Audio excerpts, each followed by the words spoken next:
Hey guys, it's Alora, and I have decided to do something big. I am actually splitting my channel up into two parts or two series. One is going to be my Girl Becoming series, which is all about how to get your life together to become the best version of yourself so that you feel happy and creative and empowered and organized and together and like you're moving towards a goal but you're happy with each day. And then I will also have my book content, which I'm going to start calling Book Bliss. Thanks for sticking with me through this change, and I'm really excited to see where we can go together. So today's video is going to be Self-Love 102. The reason why I'm calling it 102 instead of 101 is that I feel like a lot of people have kind of a preconceived notion of what self-care looks like for them, what self-love looks like for them. So we're going to be skipping some of the basics so that we can dive a little bit deeper into self-love practices that will make a really big difference on your life that you can layer on top of the things that you're already doing. So before we go any further, I just want to talk about this idea of struggling with self-love and self-care. A lot of people don't take the time to do acts of self-care because they're worried that they're taking time away from other things that they find important. So maybe you're a family person and you love spending time with your family, so you feel like you really just don't have time to devote to yourself. And the reason why I'm combining the idea of self-care with self-love is that I feel like when we choose to love ourselves, we choose to take care of ourselves, and when we take care of ourselves, we start to love ourselves even more. Darling, remember that you can't pour from an empty cup. We can only give from the overflow. So tip number one is to remember that self-love is going to look different on different days. I have an entire blog post about this. It's entitled Self-Care Daily Negotiation. I'll link it down below and you can check that out. But I just want you to remember that some days self-love is going to mean going hardcore at the gym, and some days it's going to mean relaxing with a decadent slice of chocolate cake, and that is okay. And the way that you take care of yourself and the way that you talk to yourself and the way that you love yourself is going to depend on your situation, your mood, your environment. And so you have to take all of these factors into consideration when you're trying to set up a self-love practice, because you don't want to get so rigid and routine that you think that it always has to look the same. Tip number two might be my favorite one, and that is to set a day every week if you can manage it. If you can't manage it and your schedule's just too busy, you could maybe do 4 hours, like an afternoon to evening chunk of time, but set this time every week that is the same day or time slot every week that is blank space in your calendar purely for you to do enjoyable activities. This is not a time for you to plan enjoyable activities into your schedule. This is a time for you to block out a chunk of time in your planner that has nothing in it. And then when you get to that time, you kind of look around and you think, what would fill me up right now? What would I love to do right now? What sounds so relaxing or so fun or so enjoyable? And do that. So maybe it will be going for a walk. Maybe it will be watercolor painting. Maybe it will be sleeping in. Maybe it will be reading a book. Maybe it will be watching YouTube. Maybe it will be calling up a family member. Maybe it will be going to the store and buying yourself some new plants. It could be anything. And the point is that it could be anything on that day and you haven't scheduled anything in. And so it's been a really transformative practice for me to really look at what I love to do, because sometimes the things that I enjoy doing become unenjoyable when I make them a must do, when I put them on the to-do list. And so setting aside this time really allows me to tap back into what I love so that I can start giving myself that which is truly an act of self-love. This is just an empty stretch of time to go back to that childlike state of ease and wonder and play, and I really want you to treat it as sacred. Do not fucking sacrifice it. Number three is one that you might have heard before but not really internalized, and that is to move your body out of love. Stop punishing yourself by going to the gym if you hate the gym. Find an activity that moves your body that you actually enjoy. Be creative. You could try tennis, you could try rock climbing, you could try cycling, you could try paddleboarding, you could try racquetball. Go ahead, tell me that you've tried it all. I bet you haven't tried racquetball. There are so many activities, and yoga, there are so many things that you can try that you might actually like. Maybe for you, it's just taking nature walks or city walks even. Walking is so incredibly good for your body. There's a tremendous amount of research on the positive effects of walking. So just find something that you actually like to do and then move your body out of love. Number four is kind of connected, and it is get outside. Now, this could be taking your 20-minute walk in the morning. I prefer to get outside in the morning because I feel like it makes me so much more connected to everything around me, to myself, my feelings, the world, the weather. One really great thing that you can do when you're outside, depending on the weather and depending on your circumstances, is earthing, which is taking off your feet and walking with bare feet on the earth. So maybe through grass, maybe through sand, maybe through, I wouldn't recommend snow.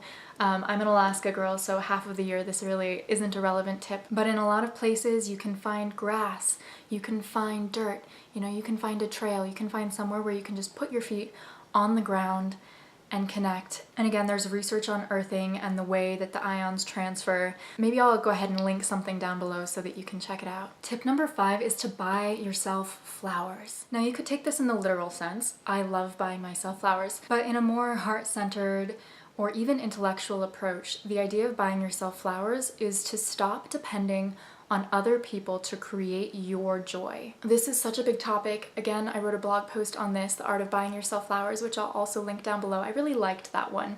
So if you want more ideas on how to incorporate this topic into your life or how to incorporate this value into your life, the idea of taking care of yourself and quitting expecting other people to make you happy, life-changing. Tip number 6 is to treat yourself to more forgiveness. I would be willing to bet that you dole out forgiveness like candy at a parade to all of the friends in your life, all of your family members, all of the people that you care about, sometimes even strangers.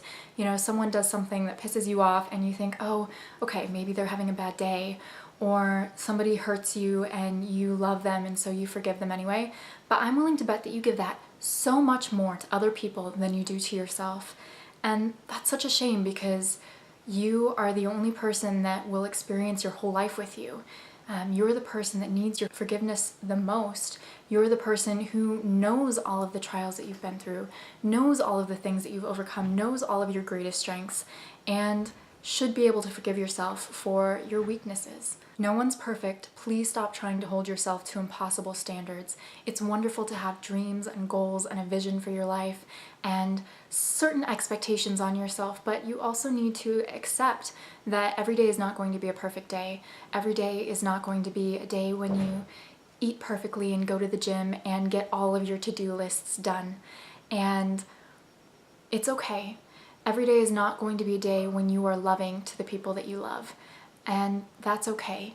So just take a deep breath, hand over your heart. I forgive myself. I love myself. Tip number 7 is to find your go-to coping skills. So there are going to be days when you feel like shit. There are going to be days when you mess up or somebody else does something that really negatively impacts your life, and that's okay. You just need to pull out your proverbial toolkit and find those things that really help to recenter you, rebalance you. A lot of people really enjoy meditation. I personally like EFT, the Emotional Freedom Technique, also known as tapping. My favorite person who does these videos on YouTube is Gala Darling, and she has these wonderful tapping videos that she puts out almost every week. So if you're interested in that, maybe go check her out. But there are just so many coping skills that you can use to kind of turn your day around so that maybe you're feeling really terrible about yourself, and then you can meditate it out, you can tap it out, you can run it out, whatever your coping skill may be, but just figure out those things for you so that you can pull them out in case of need. Tip number 8 is a really fun one. It's take yourself on dates. A lot of people feel uncomfortable going places by themselves, and I used to be one of those people, and then I realized that I can do a lot of the things, as lovely as my friends and family are, I can do a lot of things that are enjoyable by myself. So go to a Waffle House and go to a new hiking trail by yourself, like take bear spray. Go to a cafe in town that you've never tried before. Maybe take a mini road trip or go to that neat crystal shop by your house. Whatever it is that interests you, go do it by yourself. Really treat yourself well and lavish yourself in the love that you really do deserve. This can also be a really good tool for figuring out what it is that you actually like to do when other people aren't around to have an opinion. Tip number 9 is to write a list of things you love about yourself, or to write yourself a love letter. Humans are wired to have a negativity bias, and this makes a lot of sense historically, anthropologically, but it's not good for us. We already have enough stress. You already hate on yourself enough. Make a list of things that you love about yourself, that you're proud of, that you really think are special and neat and unique and quirky and cool. And, you know, maybe you just start a list with, I am kind. Maybe you start a list with, I'm really good at basketball, whatever it may be. Just start a list, and it might be a little bit hard at first, but once you get rolling, it'll be a lot easier. You could keep this list in your phone and add to it as you think of things. Like maybe you're, you know, driving and you realize, oh my gosh, I'm really good at parallel parking. And once you park, don't do it when you're driving. Once you park, maybe you can write that in your list and just keep adding to this list of all these skills you have, of all these things that you love about yourself. That will really go a long way into reminding you that you are valuable and that you do have all of these positive characteristics. Number 10 is something that took me a long time to realize, and it's still something that I'm kind of working through. And it's to remember that you are working with your body, not against it. Anytime something would happen with my body that was frustrating or negative, it could be weight related, it could be skin related, you know, maybe I got a pimple, maybe I had a stomach ache, anything that frustrated me about my body, I would be mad at my body about it. I'd be like, come on, I'm doing what I can here. Can't you hold up your end of the deal? And it's taken me a long time to kind of dial that back and realize, no, my body is doing so much for me. It is pumping that oxygen through my blood to all of my cells. It is keeping me alive. It is healing my bruises. It is digesting my food. You know, it's moving my limbs when my brain tells my nervous system to move my limbs. It's doing so much for me, and to really be appreciative of that instead of being in a battle with yourself. Tip number 11 is to adorn yourself and your space. Your environment is precious and affects your mood. Make your life your art. There's this wonderful Helena Bonham Carter quote that I love. I think that everything in life is art. What you do, how you dress, the way you love someone, and how you talk. Tip number 12 goes along with that, and that's to wear your best and favorite clothes every day. Okay, so maybe not like when you're painting your house or cleaning your bathroom, but you know, just another day at work, wear your favorite dress with a smart blazer. Maybe you're heading to dinner with your family, break out that whimsical tulle skirt. Every day should be a celebration of all of the beautiful, magical, wonderful things in your life, the things that you love, the things that light you up. And some days are going to be quote unquote boring. You know, it might just be going to work, and maybe you're not so thrilled with your job right now. But if you can really tune in to the things that you love and to bring them into your daily life, to bring that sense of delight and celebration into your daily life, you are going to feel so much better about yourself. You are going to feel so much more love for yourself because you're treating yourself well. I truly don't believe that clothing choice has to be shallow. You know, it doesn't have to be like, oh, she just cares about how she looks. It's not about that.